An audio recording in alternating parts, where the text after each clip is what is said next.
Welcome again to Rich Chich Channel. Nandito tayo ngayon umagang ito para magluto ng pansit. Ang pansit na may mga sahog na ito. Dahil ang pansit guys ay magkakaiba. Maraming klase ng pansit.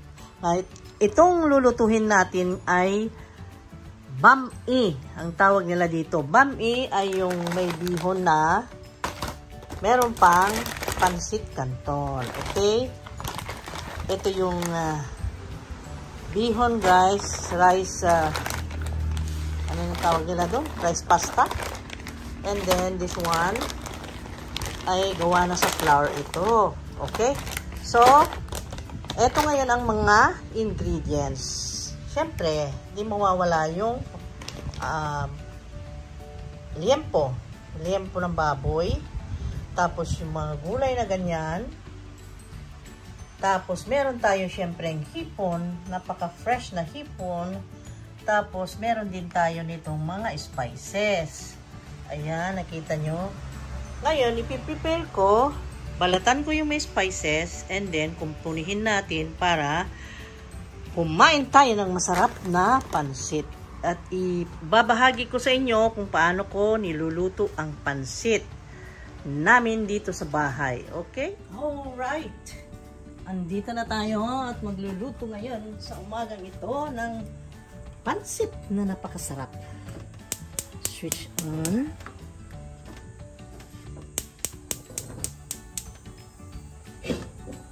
Ayan. Ginamit ulit natin yung magic kawali natin.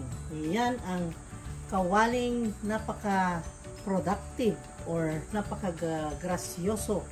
Yan ay blessed na kawali.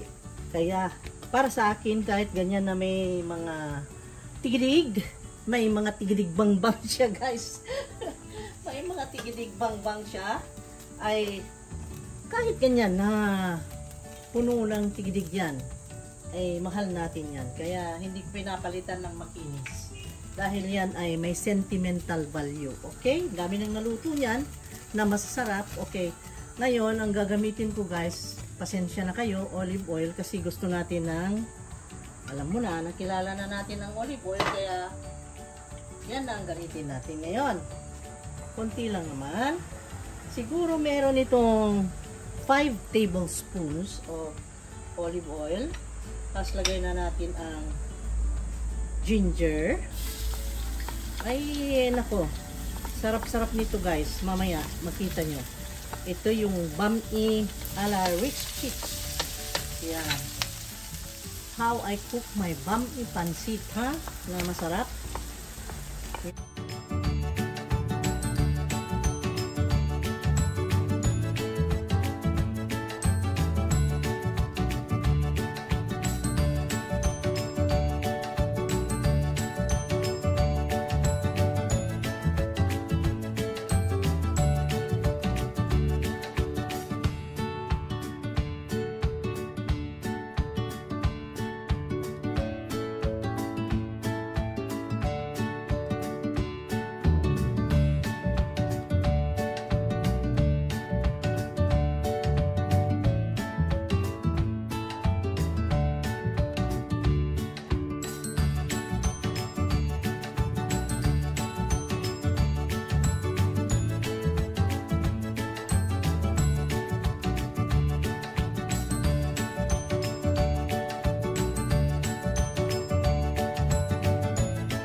Okay, subaybayan lang. At di pa tayo tapos. At lagyan din natin lang paminta para siya lumasa na gan. Naku, makaamoy nito ewan. Bumaba na kagad. Ngayon, sumunod na yung bihon. Ito na guys. Ayan. Sarap nito. Sarap talaga nito. Natatakam ba kayo? Teka, kukuha ako ng yung panghalukay natin.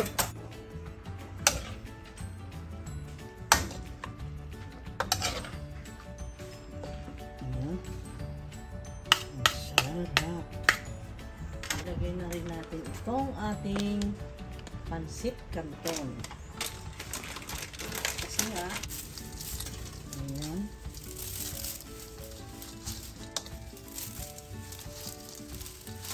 Oh, diba? Ngayon, this time, basain ko siya para lumambot-lambot yung kanton. Kasi matigas, dry. Ayan. Ito ang parte na medyo na ano ako dahil yung paghahalo kumbaga. Kasi malutong siya na ganyan. Tapos yung paghahalo kayo ng ganyan ay ang hirap. Ayoko naman siyang ibabad sa tubig guys kasi malata. Pangit ang texture ng pansit mamaya. Kaya yung iba, binababad muna ng konti sa tubig. Pero ako ganyan, pinagtitiyagaan ko lang. Inay-inay na ganyan. Tingnan mo, mapapaakyat mo rin yung ingredients na yan. Kaya para mapailalim natin yung pansit para mabasa siya. Mamaya maano rin yan. Magbabago rin ang texture niya. Ayan. Kasi miniluto akong ganito guys. Yung pansit canton, hindi bami, wala siyang halong bihon. Ang ginawa ko, binabat ko sa tubig. Naging malabsa ang dating ng pansit. Hindi ko type yung ganon, yung malambot na overcook yung noodles. Kaya ako pinagtitiyagaan kong ganyan. Yan ang gusto kong texture, yung magiging al dente pa yung yung noodles. Ayan. Ayoko nung ganon na malabsa. Meron pa naman tayong ngipin, di ba? Nangumuya, kaya okay lang yan. Oo. See, ito ang sinasabi ko. Nahalo na. Di ba? Oo. Di ba? Mamaya titikman ko at bakit makutla. Baka kulang pa sa toyo. Kasi ang pagluluto guys, hindi naman yung yung sinusukat ng perfectly yung kasi kung kulang yung toyo, pwede mong dagdagan. Ganun. Yung iba, dinadagdagan na lang ng asin. Pwede ring asin na lang din kung over na sa toyo. Pwede rin na asin na lang. Pero sa akin, toyo. Tikman ko muna yung alat niya. Bakit ganyan na maputla? Tingnan natin.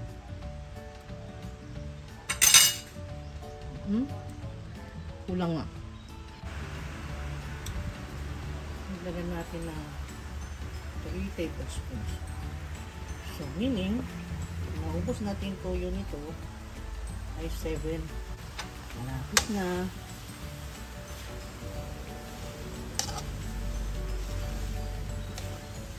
Ito yung pansit na walang sabaw kasi guys, niluto ko ngayon. Hindi natin sinabawan.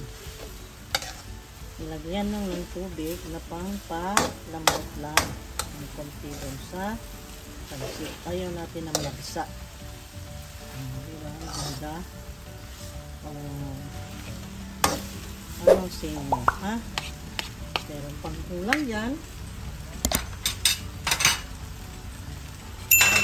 Ilagay Ilagay ko na yung pinale. Ngayon guys, bakit hindi niya binalatan? Ganito kami sa bahay. Gusto namin yung shrimps, pagkain namin ay kami nang magbabalat. Ayan. Pwede niyong balatan, pero sa akin, ganito ang gusto namin. Meron pa ng ulam na shrimps, meron pang carbohydrates na yan na masyadong malakas. So, ilagay lang natin sa medium high.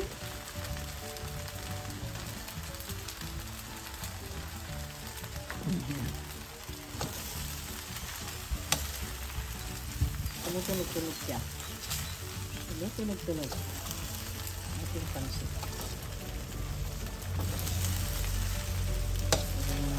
Sarap.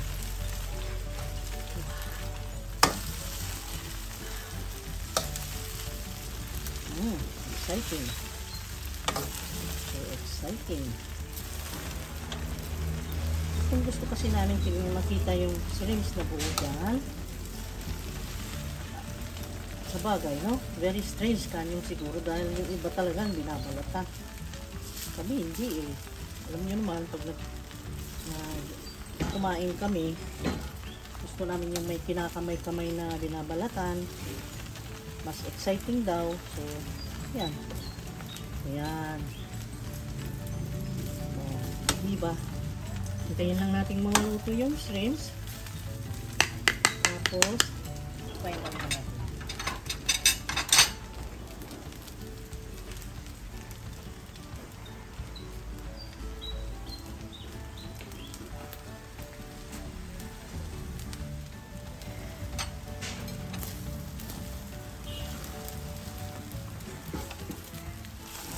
Final ko na yung taste niya. Wow, sarap ah. Sarap. Wala pa nga, hindi pa nga complete eh. Gusto ko nang kumain eh. Oh.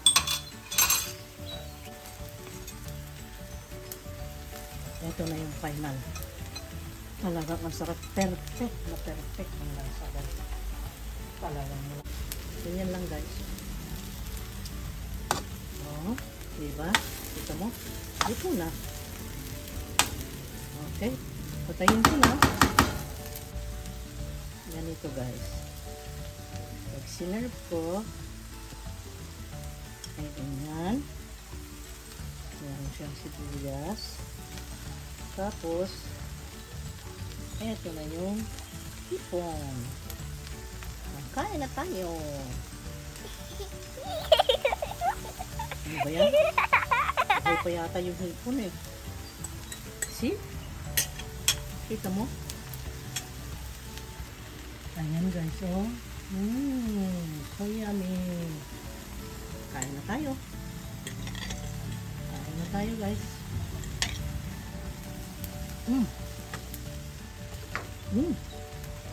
Pinatay ko na ang apoy. Bakit tumutunog-tunog pa? Happy lang siguro.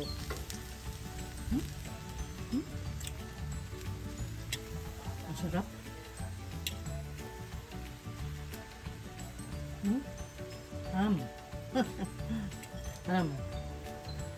Ang sarap guys. Grabe, sarap. Tapos may lemon. Budburan mo ng lemon. Naku, sarap. So guys, oh, may lemon. Ayan, pinapatakam ko kayo guys. Kain na tayo. Oh, papatakan mo nito. Oh. Diba?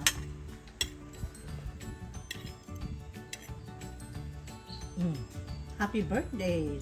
Ito ang lagi-laging nasa mga handaan dito guys, sa fiesta, sa mga parties, sa mga celebrations na kung ano-anong klase, meron ito at meron. At lalong-lalo na sa birthday kasi ang paniniwala nating mga Pinoy, ito raw yung magpapahaba ng buhay. Meaning, long life nga raw. So, kain na tayo. Sarap. Ang crunchy-crunchy nung ano. Green onions. Yung spring onion.